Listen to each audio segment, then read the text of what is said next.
صحیح بخاری حدیث نمبر 122۔ رسول اللہ صلی اللہ علیہ وسلم نے فرمایا کہ ایک روز موسیٰ علیہ السلام نے کھڑے ہو کر بنی اسرائیل میں خطبہ دیا تو آپ سے پوچھا گیا کہ لوگوں میں سب سے زیادہ صاحب علم کون ہے؟ انہوں نے فرمایا کہ میں ہوں۔ اس وجہ سے اللہ کا غصہ ان پر ہوا کہ انہوں نے علم کو خدا کے حوالے کیوں نہ کر دیا۔ تب اللہ نے ان کی طرف وحی بھیجی کہ میرے بندوں میں سے ایک بندہ دریاؤں کے سنگم پر ہے جہاں فارس اور روم کے سمندر ملتے ہیں، وہ تجھ سے زیادہ عالم ہے۔ موسیٰ علیہ السلام نے کہا کہ اے پروردگار، میری ان سے ملاقات کیسے ہو؟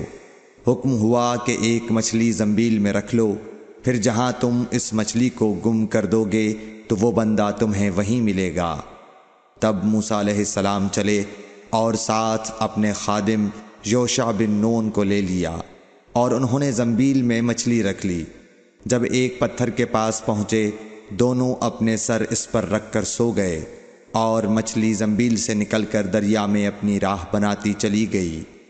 اور یہ بات موسیٰ علیہ السلام اور ان کے ساتھی کے لیے بے حد تعجب کی تھی۔ پھر دونوں باقی رات اور دن میں جتنا وقت باقی تھا چلتے رہے۔ جب صبح ہوئی، موسیٰ علیہ السلام نے خادم سے کہا، ہمارا ناشتہ لاؤ، اس سفر میں ہم نے کافی تکلیف اٹھائی ہے۔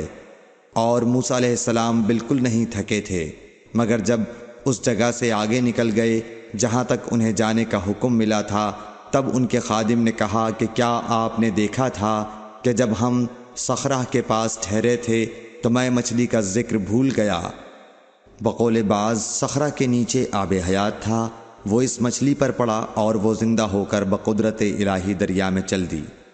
یہ سن کر موسیٰ علیہ السلام بولے کہ یہ ہی وہ جگہ ہے جس کی ہمیں تلاش تھی، تو وہ پچھلے پاؤں واپس ہو گئے۔ جب پتھر تک پہنچے تو دیکھا کہ ایک شخص کپڑا اوڑھے ہوئے موجود ہے۔ موسیٰ علیہ السلام نے انہیں سلام کیا۔ خضر نے کہا کہ تمہاری سرزمین میں سلام کہاں؟ پھر موسیٰ علیہ السلام نے کہا کہ میں موسیٰ ہوں۔ خضر بولے کہ بنی اسرائیل کے موسیٰ؟ انہوں نے جواب دیا ہاں۔ پھر کہا کہ کیا میں آپ کے ساتھ چل سکتا ہوں تاکہ آپ مجھے ہدایت کی وہ باتیں بتلاؤ جو اللہ نے خاص آپ ہی کو سکھلائی ہیں؟ خضر بولے کہ تم میرے ساتھ صبر نہیں کر سکو گے۔ اے موسیٰ، مجھے اللہ نے ایسا علم دیا ہے جسے تم نہیں جانتے، اور تم کو جو علم دیا ہے اسے میں نہیں جانتا۔ اس پر موسیٰ علیہ السلام نے کہا کہ خدا نے چاہا تو آپ مجھے صابر پاؤ گے، اور میں کسی بات میں آپ کی نافرمانی نہیں کروں گا۔ پھر دونوں دریا کے کنارے کنارے پیدل چلے۔ ان کے پاس کوئی کشتی نہ تھی کہ ایک کشتی ان کے سامنے سے گزری تو کشتی والوں سے انہوں نے کہا کہ ہمیں بٹھا لو۔ خضر کو انہوں نے پہچان لیا اور بغیر کرائے کے سوار کر لیا۔ اتنے میں ایک چڑیا آئی اور کشتی کے کنارے پر بیٹھ گئی۔ پھر سمندر میں اس نے ایک یا دو چونچیں ماری۔ اسے دیکھ کر خضر بولے کہ اے موسیٰ، میرے اور تمہارے علم نے اللہ کے علم میں سے اتنا ہی کم کیا ہوگا جتنا اس چڑیا نے سمندر کے پانی سے۔ پھر خضر نے کشتی کے تختوں میں سے ایک تختہ نکال ڈالا۔ موسیٰ علیہ السلام نے کہا کہ ان لوگوں نے تو ہمیں کرایہ لیے بغیر مفت میں سوار کیا، اور آپ نے ان کی کشتی کی لکڑی اکھاڑ ڈالی تاکہ یہ ڈوب جائیں۔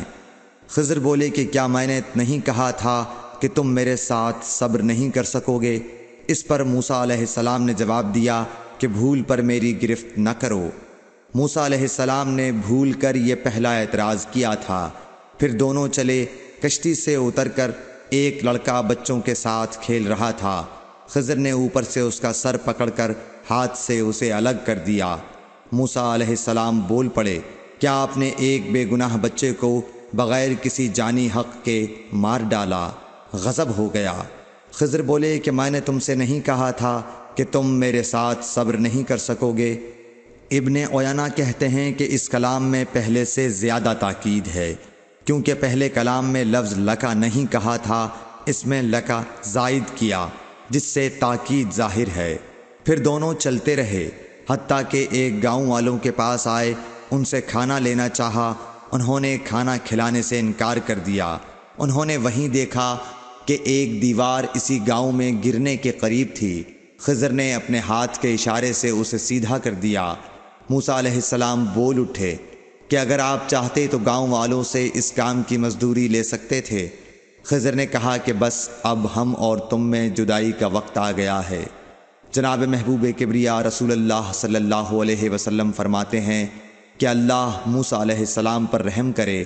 ہماری تمنا تھی کہ موسیٰ علیہ السلام کچھ دیر اور صبر کرتے تو مزید واقعات ان دونوں کے بیان کیے جاتے اور ہمارے سامنے روشنی میں آتے، مگر حضرت موسیٰ علیہ السلام کی عجلت نے اس علم لدنی کے سلسلے کو جلد ہی منقطع کرا دیا۔ صحیح بخاری حدیث نمبر 122۔